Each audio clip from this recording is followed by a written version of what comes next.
विश्वविद्यालयों के कर्मचारियों और अधिकारियों का वेतन और पेंशन पिछले 3 महीने से बंद है, बावजूद राजभवन से लेकर शिक्षा विभाग तक खामोश है।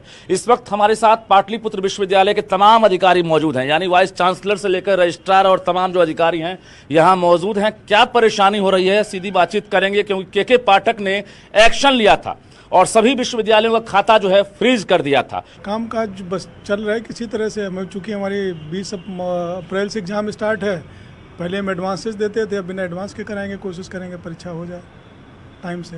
पैसे के लिए तो मोहताज होना पड़ रहा होगा, डेवलपमेंट फंड हो या जो ही, खाता ही जब फ्रीज है। बिल्कुल, आपकी बात सही है। क्या बातचीत हुई राजभवन? नहीं, हमारी कोई बातचीत नहीं हुई है।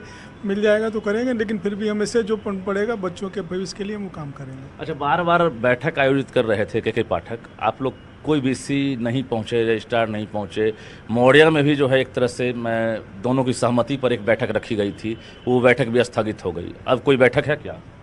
अभी तो बैठक का पता नहीं, लेकिन कुलाधिपति चूँकि हम लोग के सर्वे शर्मा है, उनके ऑर्डर को पालन करना पड़ता है। उन्होंने कहा कि आप मत जाइए, तो हम नहीं गए। इतिहास में याद है क्या कि शिक्षा विभाग ने वीसी समेत तमाम जो अधिकारी और कर्मचारी हैं उनके वेतन पर रोक लगा? ऐसा कभी नहीं हुआ।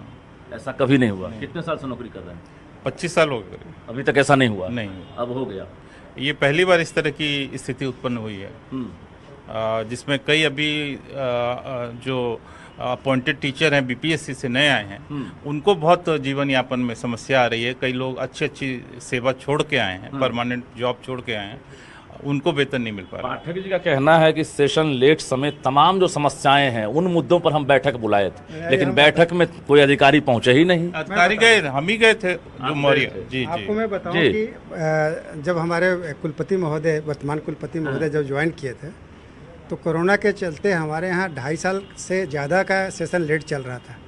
लेकिन आज पूरे बिहार में केवल हमारी यूनिवर्सिटी है कि जो कैलेंडर राजभवन के तरफ से आया, गवर्नमेंट के तरफ से आया, हम लोगों ने रेगुलर कोर्सेज़ का अंडर ग्रेजुएट और पोस्ट ग्रेजुएट के सारे एग्जाम्सन्स को करा दिए हैं और अप्रैल में मेरा ड्यू है। हाँ, अब इनके चलते मेरा सारा एग्जामिनेशन डिले हो जाएगा, क्योंकि अब लग रहा है फंस गया मामला। अब मामला फंस गया। कैसे कराएंगे इवैल्यूएशन, कैसे कराएंगे, टीचर्स को इवैल्यूएशन के लिए कैसे देंगे, सेंटर एक्सपेंसेस नहीं दे पा रहे हैं।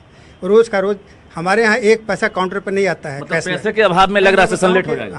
हमारे विश्वविद्यालय में हर चीज़ डिजिटल है। जो भी पैसा आता है ट्रांसफ़र होकर आता है, बैंक अकाउंट में जाता है, वहाँ से खर्च होता है। हमारे यहाँ ऐसा नहीं कि काउंटर पे कुछ पैसा हम मंगा लें या कोई ड्राफ्ट हमको दे दे। क्या कहेंगे, चूंकि अब कर्मचारियों की बात करेंगे तो जो पेंशनर हैं उनके साथ क्या समस्याएं होंगी?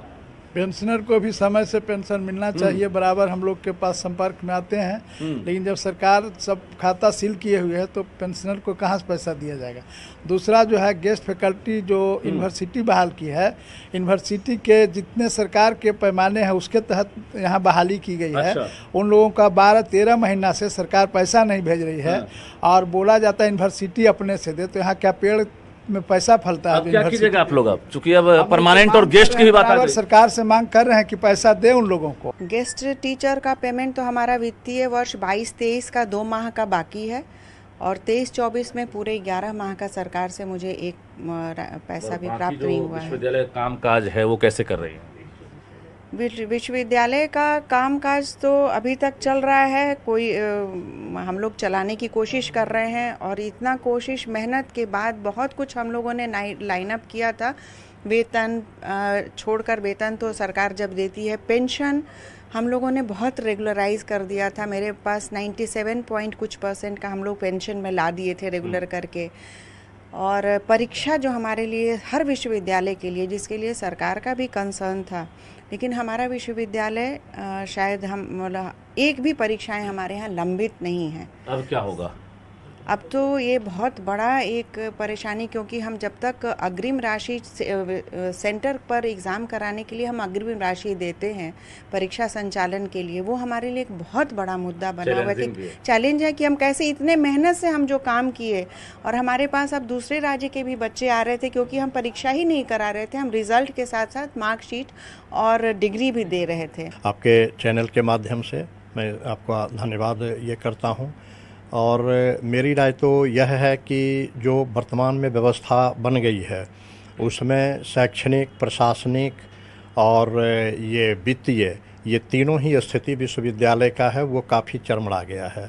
आप पूछें वित्तीय तो हम अभी जनवरी का वेतन भुगतान किए हैं। आप लोगों को पता होगा कि हम लोगों का ये वित्तीय वर्ष का अंतिम माह है और सरकार से वेतन पेंशन रिलीज नहीं हुआ है, जिससे एक आने वाली समस्या में हम शिक्षकों के लिए और जितने भी कर्मी हैं, विश्वविद्यालय कर्मी, नई समस्या पैदा ये होगी कि भारत सरकार से सबों को फाइन देना पड़ेगा और टैक्स हम लोग समय पर नहीं दे पाएंगे, क्योंकि हमारा अंतिम कैलकुलेशन जो होता है वो फरवरी माह के वेतन से होता है। हमारी परीक्षा व्यवस्था जो है, सत्र जो है, हमारे पूरे विश्वविद्यालय के प्रयास से वह नियमित है।